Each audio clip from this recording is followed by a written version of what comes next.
Hey, it's Joy. I am on my way down to Santa Ana, California, visiting a new concept or company or place called Rove, R-O-V-E. Apparently, they are having a groundbreaking event today to start building a supercharger, not Tesla Supercharger, but super high speed chargers for all electric vehicles. Supposedly, there will be 40 stalls that can go up to 350 kilowatt charging speed. It will support the North American charging standard or the Tesla charging head, CHAdeMO, and CCS. What's different about this place is that it will have a lounge that will be open 24/7 with security guard patrolling.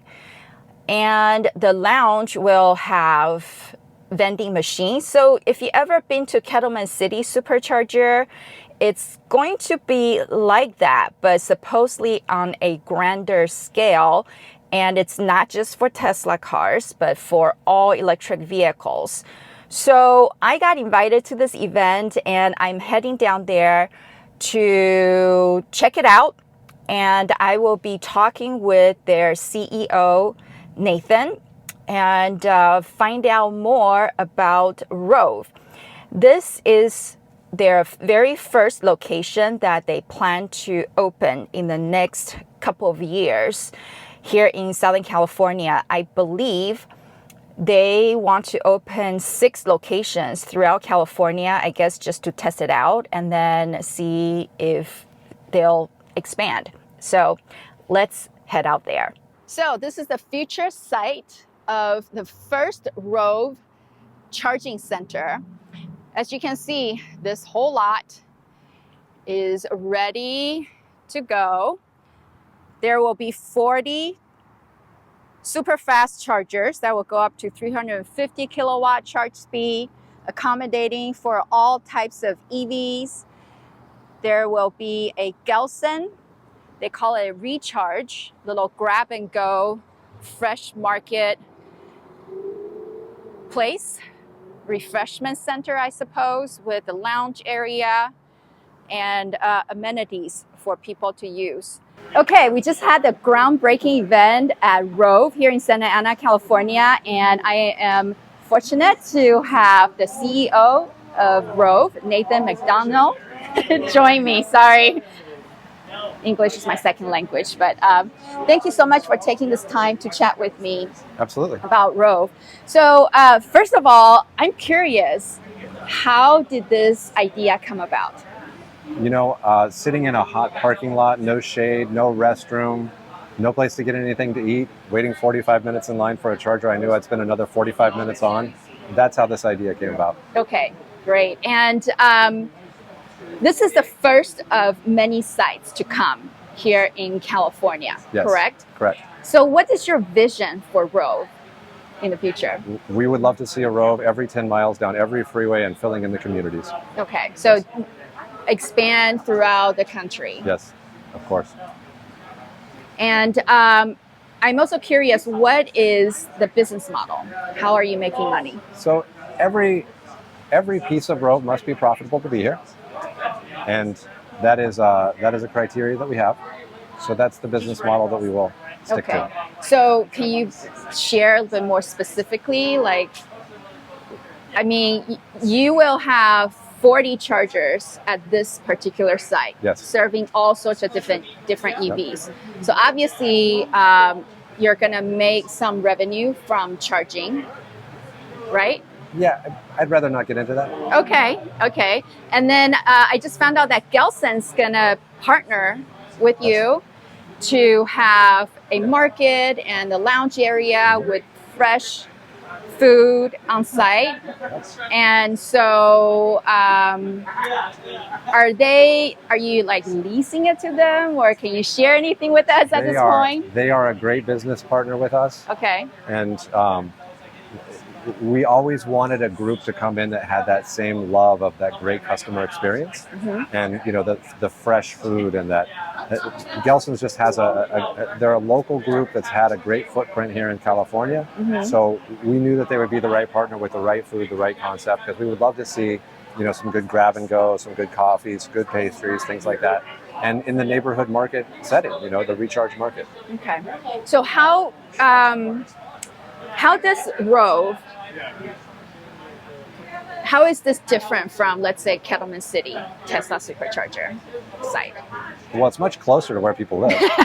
Of course. Yeah, but it is what we anticipate seeing throughout Southern California for everyone who wants to charge.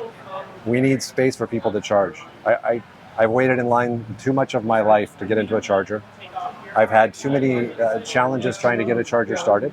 So we're gonna make it very easy, very safe, and very convenient for people. Okay. And that's what we see.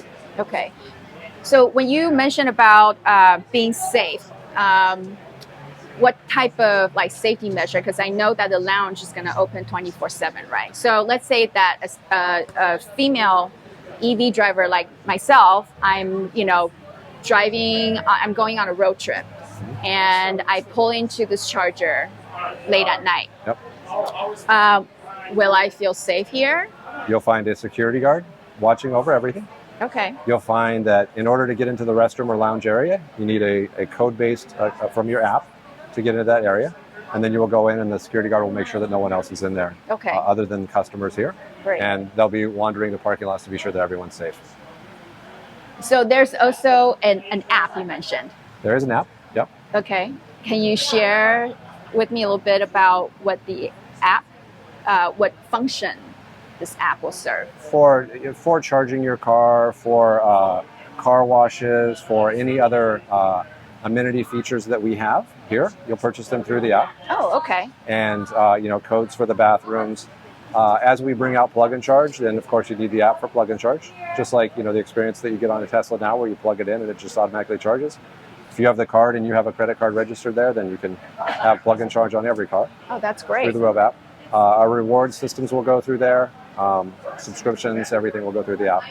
And the app is great, but not required. If someone wants to come up and anonymously charge, they can walk up, tap their phone, hit a card, and just start charging. I see. Yeah, we want charging without challenges. Okay.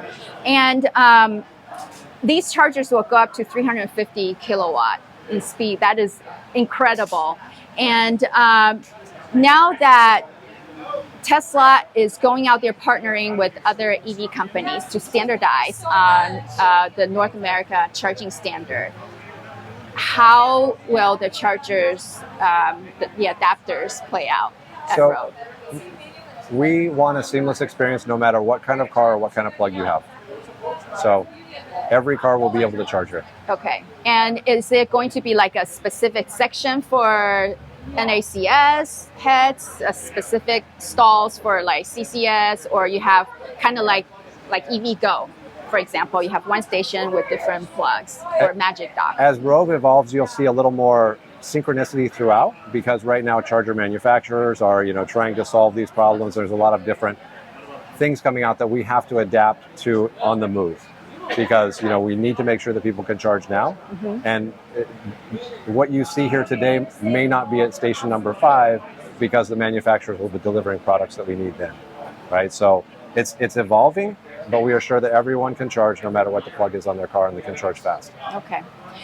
So the last question I have is relating to the comment I made that, me as a single woman traveling on a road trip, I personally spend the night at Kettleman City Supercharger just because there's nothing else nearby. I didn't want to just spend $100 on a hotel, and I sleep in my Tesla Model 3 regularly.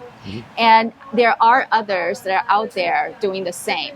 So would it be possible, or would it be allowed for Rove sites to maybe have like a reservation system for people that want to stay overnight? Since you have all these amenities, you have security, it's well lit, and people would feel safe to just spend a night on their road trip? What I can say is that the city does not allow us to have people reserving spots for staying.